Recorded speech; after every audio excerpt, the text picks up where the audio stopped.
Assalamualaikum warahmatullahi wabarakatuh. Bagaimana kabar kalian hari ini?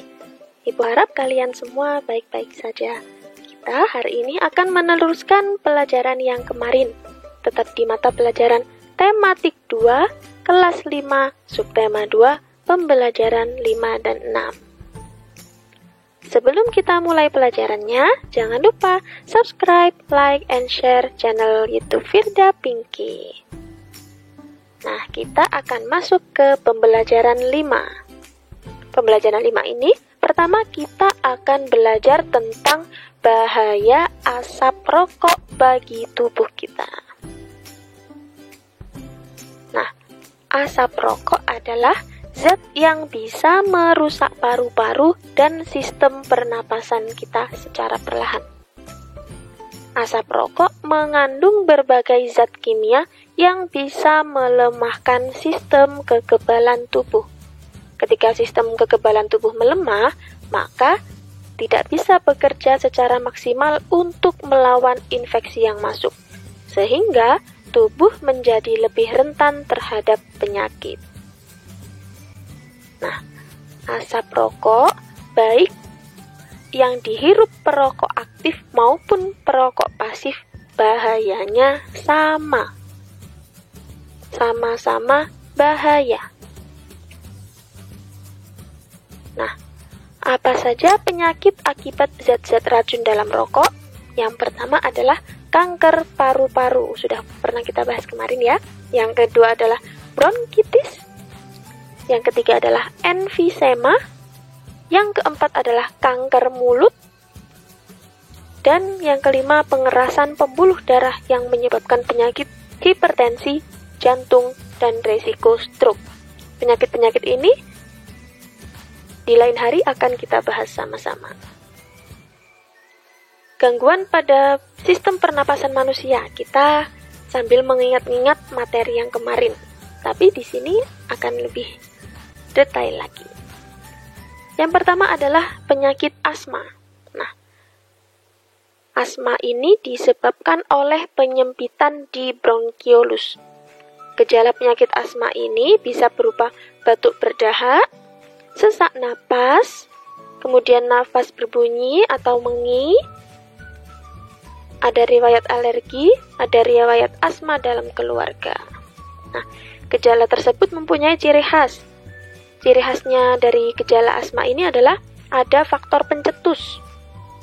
Misalnya debu, dingin, kemudian berulang atau hilang timbul. Kadang timbul, kadang sakit asma, sesak napas, kadang tidak. Kemudian memburuk pada malam hari. Di siang hari tidak apa-apa, tapi di malam hari asma lagi. Terus ada dapat reda spontan dengan atau tanpa pengobatan. Nah, biasanya asma itu dapat dikontrol agar gejalanya berkurang.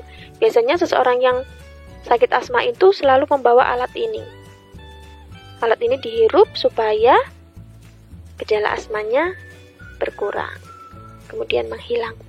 Yang kedua adalah penyakit influenza. Masih ingat? Virus yang mengakibatkan seseorang mengalami flu dinamakan virus influenza.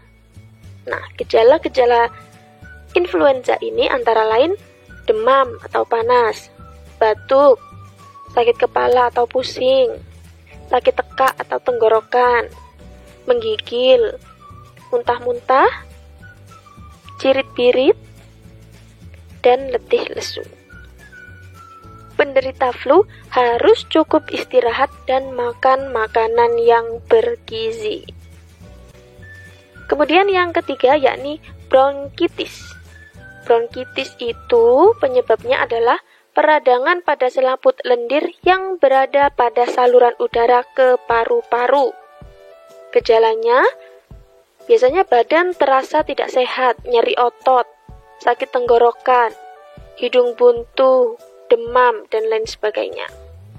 Bagaimana agar kita terhindar dari penyakit bronkitis? Cara pengobatannya adalah olahraga, sering latihan pernapasan, mandi uap, dan lain sebagainya. Yang keempat adalah tuberkulosis alias TB. Nah, gejala penyakit TB ini adalah batuk berdahak terus-menerus lebih dari 2 minggu. Kemudian batuknya disertai dengan darah, keluar darah.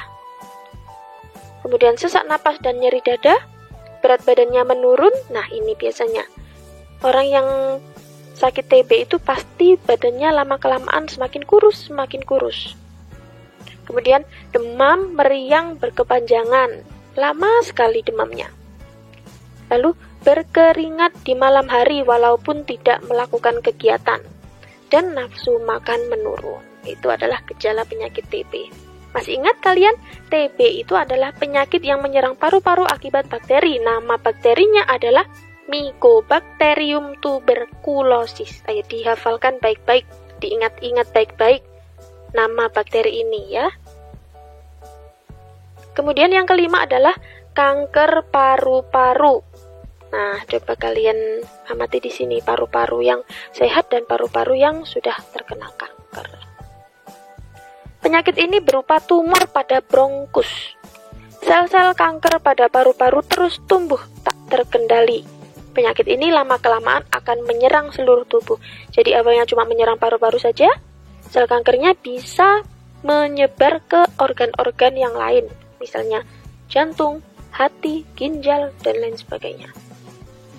Salah satu pemicu dari penyakit kanker paru-paru adalah kebiasaan merokok. Selanjutnya, kita akan beralih ke materi gerak tari dan properti yang digunakan.